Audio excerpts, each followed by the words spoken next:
Well, guys, Straight Gangster's really testing my patience here. We go to Dragway 42 and Bunker Hill in this video, and parts failures and stuff that really shouldn't fail. But it is what it is. Straight Gangster's really testing my patience. But easy roads aren't memorable. And memorable roads or memorable journeys aren't overly easy paths, I guess you could say, right? So it's been a couple days of struggling. No ifs, ands, or buts about it. Everything was going freaking smooth to get in the car, ready to race, and then back-to-back parts failures was really, really freaking expensive. Good news is we didn't hurt the car. Almost lost the car, but we didn't hurt the car. Car's ready to go. Just need some fixing up and stuff like that. And all of our merchandise will be here on Wednesday so that we could head out of town. It should be here Tuesday. So hopefully Lady Gangster, MVP, myself, and Sexy Rexy will go try to find a track to test at on Tuesday to get Strength Gangster ready for Gangster's Paradise. And we will be loaded up with all of our merchandise. So guys, we greatly appreciate all of you that support this journey. Right now, you're the only thread that I'm hanging on to, honestly. I'm so freaking close to parking this car, even though it's a really good car. I don't know, like just stupid freaking stuff that like I can't afford to go and spend $500 in a weekend to have a stupid parts failure. That's something that isn't a consumable part. Like if I broke the rear end, so be it. If I broke something in the motor, so be it. If I broke something in the transmission, so be it. Those certain parts are expected to fail at a certain point when you're racing, right? You beat on stuff. But the last two parts failures, those aren't wear items. And that makes it a little bit difficult. So I'm gonna contradict myself a little bit here, but we're looking for a good used 36-foot tag trailer that has 8 to 10 foot walls, maybe like an old sprint car trailer, or something that I could fit 2 cars in. We're gonna need that for long-term use and to carry all of our merchandise with us. I hate to say it, but I'm probably gonna put the prison bus up for sale and go back to using the school bus, because it is more important for us to have a big trailer than it is to have the prison bus. And without Lady Gangster and MVP traveling every weekend, financially, it would be cheaper for me to pay for a hotel room for the weekends that they're with me versus spending all the money on the conversion and doing it that way. So I like the prison bus. I mean, I've used it. I've put probably 7,000 miles on it without any major issues, any real issues. And it's been a good rig. And it's it would be nice to do the conversion on it. But at the same time, if it's just me mostly traveling, with them only traveling maybe once a month or something like that to some specific races, it just doesn't make sense. So I'm probably going to sell that and get myself a 36-foot trailer that has enough room for all the merchandise, Straight Gangster, and the Dirty 30, so we have a cool cruise around vehicle to drive around in when we suck, I guess you could say, or when we lose first round, or if we want to go out and visit and do something cool. So guys, we're going to get after it here. Testing at Dragway 42 and driving out to Bunker Hill and all the melee that happened in the last couple days. Guys, I appreciate it. See y'all soon.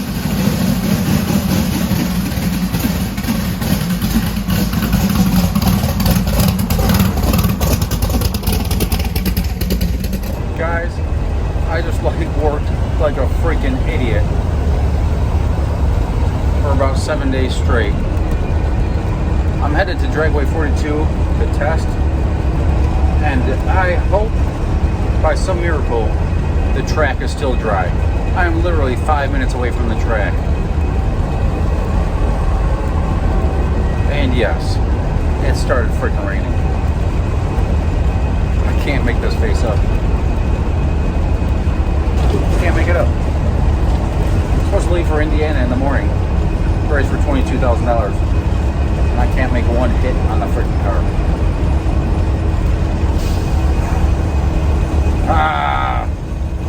Well, guys, the weather gods might have held off. It rained 3 minutes outside here. It started raining again while I was here.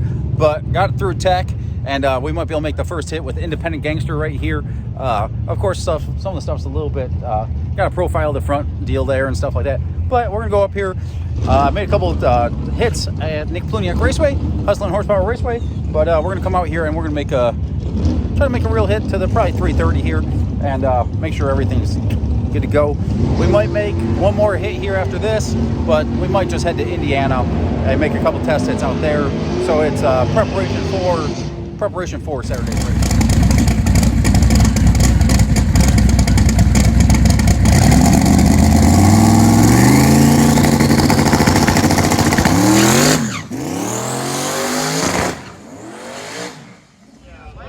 Well, guys, here we are at Dragway 42. We made one hit, and I tightened down the front suspension like real tight to make sure the sucker wasn't going to wheelie because we took a fair amount of weight off the front end.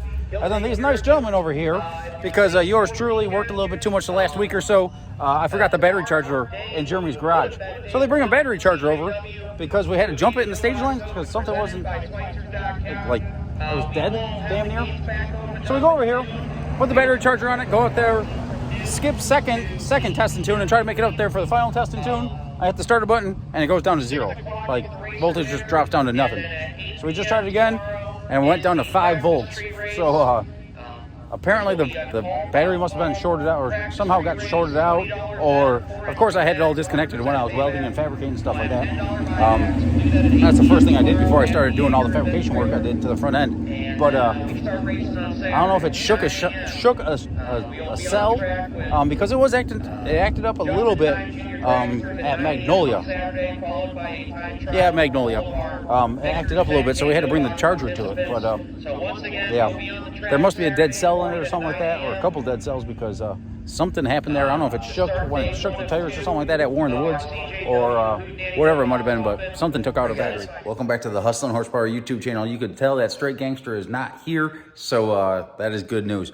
We're going to go out racing this weekend, more than likely.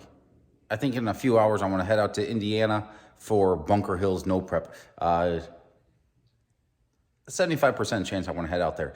I went to go out testing last night. We had an issue, nothing related to the changes I made, literally nothing. Car drove fine and all that, so, but unfortunately we weren't really able to make any test hits out there. We had a starter issue or something like that going on. So I'm running out to someone to fix that up, and then we should be in good shape. I'm gonna swap that over in the trailer as soon as I get back, as I'm uploading this video for y'all. But I gotta take a trip to Summit. It's about 40 minutes each way, and hey, it is what it is. I can't tell you how bad it sucked, the emotional roller coaster from being 3 minutes away to raining, to being able to go to the start line, to almost missing the first test and tune because luckily the starter jumped the battery for me with the jump box, got it started, and then yeah, it was just didn't make no second hit or third hit or nothing. So it is what it is. Drove fine, all that was good. So I just got to bank on my ability to tune this car in a couple passes tonight. And if I feel confident in the next few hours to head out there, drive 4 hours away, and to be able to make 2 or 3 test passes and get the car right, as far as the chassis being happy in the first few test hits, I'll go make the trip. But we're going to see how this all goes. Appreciate everyone that likes and subscribes to the video. We are probably going racing this week. Guys, it is busy as all heck here at Summit. Place to order, well, this morning, come get the stuff. So they got a will call here, so you could place to order, then they'll have it just about ready by the time you get here. So should be able to get on the road. I'm about 45 minutes away from Jeremy's, so should be able to get on the road here shortly and head out to Indiana. But yeah, I wanted to leave at noon. It's 11:30 already, so probably looking like I'll be able to leave at probably about 1 o'clock, and testing starts at 6. So we'll see how today goes. Well, guys, another day, another track. We're out here at Bunker Hill. went and fixed that issue that we had yesterday testing at Dragway 42, which didn't allow us to make any passes, but I made a couple of street hits. I'm pretty confident in the way it drives and everything like that, so we're just going to go out here and work on some chassis changes, turn the RPM down a little bit. We're going to leave it a little bit softer and a little bit smoother, see if the chassis responds to that. Previously with the drop axle, you had to whack the thing pretty good to get everything in motion, just because how much weight was up front. But we're going to go through here and we're going to try to tune it a little bit differently, a little bit different front rear shock settings and everything like that. And we're going to see what the other changes I made to weight bias and so on and so forth happen here.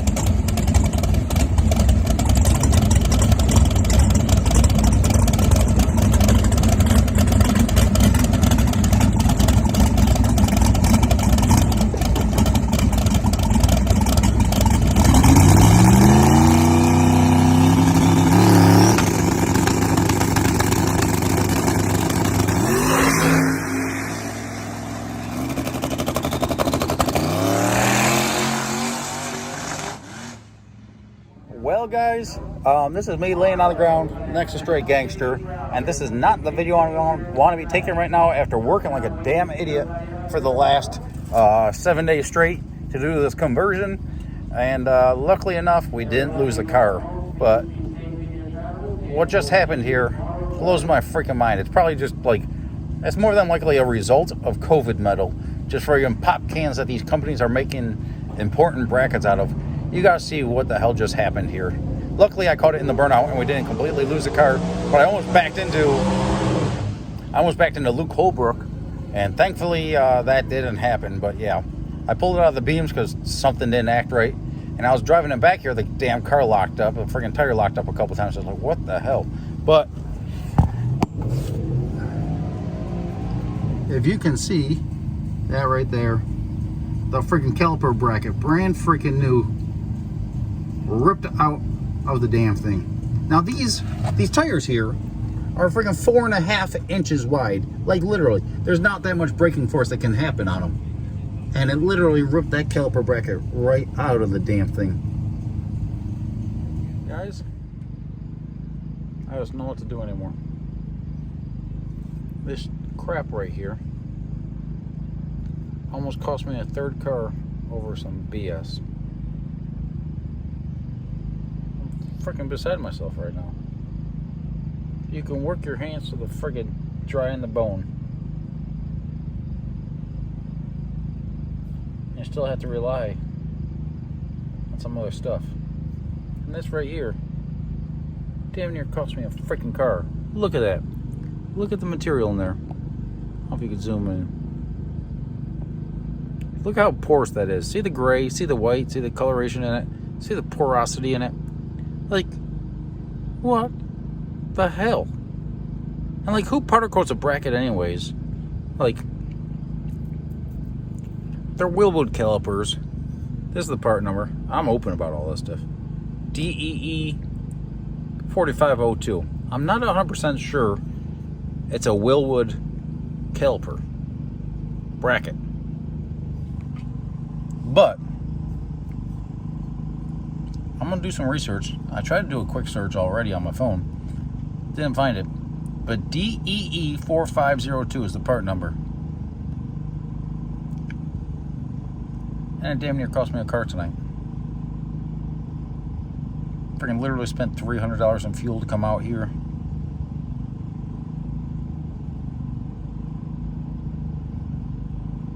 Worked like an idiot.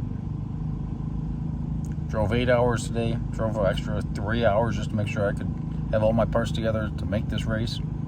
Then drove, 4.5, 5 hours out here.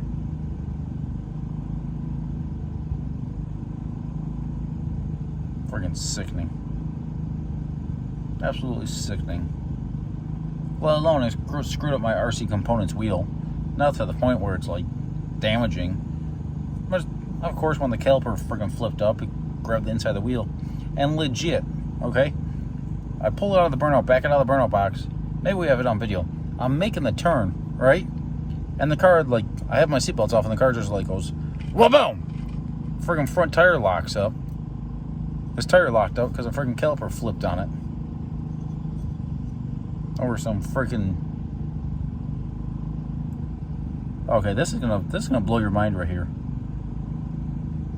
Now I bought this brake setup secondhand. Okay, it was brand new, but it was secondhand. And of course, this is hidden when it's bolted onto the car. Look at the porosity. I don't know if that's a dent, but since there's freaking powder coat on it, I'm guessing that's not a dent. I'm guessing those dents right there, I'm guessing that's porosity in the freaking aluminum. Look at the color in here. Like 6061, good quality aluminum. Like, if something like that was to happen, it would be shiny. It would be like pretty looking. Like aluminum's supposed to look. This right here, junk. Damn near crossed my car.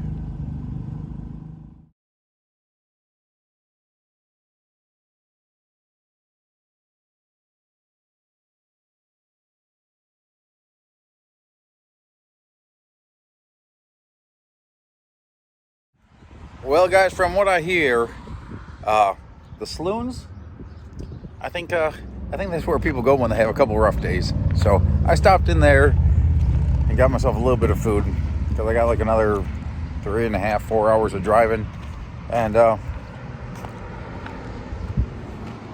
no joke, turn right, $500 between fuel and expenses to come out here for a couple test hits and parts failure. Like, not even like a part that gets like beat up, like, you know, like if we hurt like a part like that's supposed to be like a maintenance item, like brake caliper mounts aren't a freaking wear item. Like, they literally have like 4 passes on them, a couple miles of driving, a couple street miles on them, and that's about it. Like, they're freaking like brand new. And yes, the stuff was used, but it was just used for mock-up. It was brand new. The guy was building a tube chassis deal, and a couple people are saying, oh, well, they weren't tight. I promise you, they were tight. I tightened them up, and then I had to put longer studs in the hubs to fit the RC Comp wheels. I had to put a longer stud on the thing. So I took it all apart and put a freaking longer stud on it. So yeah. And I checked them again when I did that. So I got another few hours of driving tonight. Then I'm going to go source some material. I guess we'll be building some caliper brakes for this damn thing. And then try to find a place to test before we head out to Gangster's Paradise, probably on Tuesday. And what really sucks is I would have just like went down to like Cincinnati to test at like Edgewater or something like that.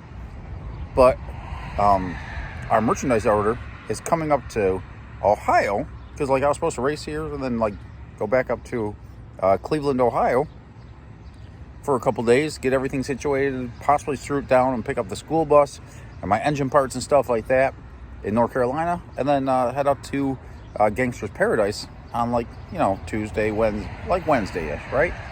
But now I gotta go test this freaking car because we didn't really get no like passes in because the caliper bracket broke.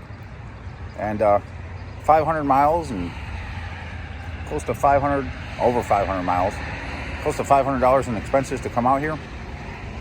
For that to happen, that's brutal. Like, that's tough. That's a hard one. But we'll see what we can do. We got a good car. I'm confident in that. We just got to get out and make some test hits in this damn thing without some stupid part failure that 100% shouldn't have happened. The porosity in that thing, when I take it apart, I'm gonna take it apart and I'm gonna use a razor blade. I'm gonna strip the powder coat off, and we're gonna look at the color of this bracket, because if they were a decent quality of aluminum, there's no reason a company would powder coat good quality aluminum. And that should have been a warning sign that, you know, I don't want to say I didn't catch, but like, there's no reason why you would powder coat good quality aluminum. But I'm thinking they powder coated it because you could powder coat stuff in mass quantities for really freaking cheap, and it hides the crap material that was behind it. So it is what it is. Fix it, chalk it up as another kick in the shins, and try to get this car ready for Gangster's Paradise, I guess. Time to get going. Guys, I'm getting ready to head out of here shortly, but last night I got Straight Gangster here on the lift, made some small changes to the rear suspension because it was whacking the tire a little bit too hard, even with the shock settings almost all the way fully tight. So I want to take a little bit of out of the bar angles in the rear, just so I have some more adjustability in my shock settings.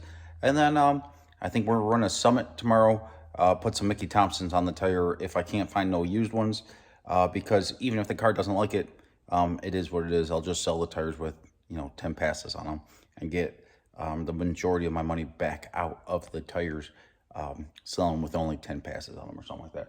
So that's gonna be very valuable to testing.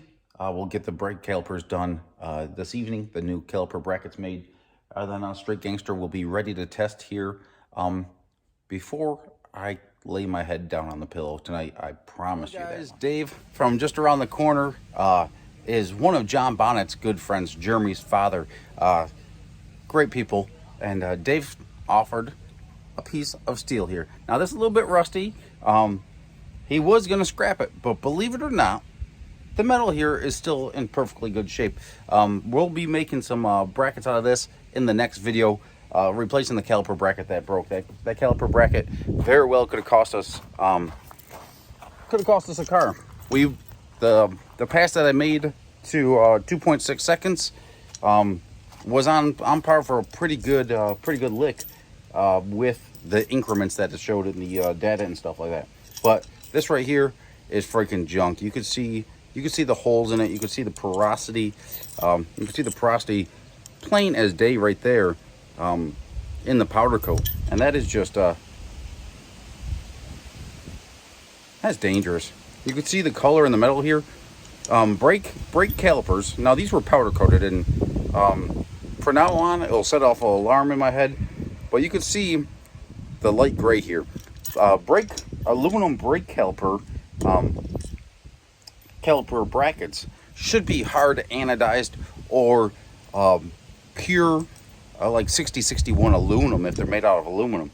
But if they're powder coated and they're steel, or powder coated and they're aluminum, just take into consideration that they might be made out of some friggin' pop cans and stuff like that came out of China. Like, that's no joke, guys. Like, this right here is freaking dangerous. After posting it, I've had 4 messages from different people that had the same freaking issue happen. And this thing locked up the tire when I was locked up the tire and completely stopped the car when I was driving back to the trailer. It would have 100% put me into the wall if this happened not in the burnout. And believe it or not, if I didn't make if I just didn't do all those changes to the suspension, I probably still would have made the pass, because like nothing, I had the percentage of feeling like something was off was very, very minimal. I didn't, like, nothing seemed like absolutely abnormal, like overly alarming in the burnout, but something just didn't seem 100% right. So if that would have happened with a drop axle setup, I would have made the freaking pass. Like, no joke. I would have made the pass. But with it just making all those changes, I just wanted to verify that everything was okay. And luckily enough, when I was backing up, I didn't hit Luke Holbrook, who was behind me. And when I was pulling around back to the trailer, the car completely stopped dead at probably 5, 7, 10 miles an hour or something like that, just slowly driving back to the pits. And that would have been bad, guys. But that's going to be in the next video. I'm going to get working on that today. It is Sunday afternoon. And I might run out to a friend's house and hang out just for a few minutes, half hour or so, eat some lunch, then come back and get to working on Straight Gangster, so we could have this car ready for testing. If you know of some slightly used Mickey Thompson 28 10.5s, slicks in the Medina, Litchfield, Norwalk, Dragway 42, Summit Racing up in Tillamook, Ohio.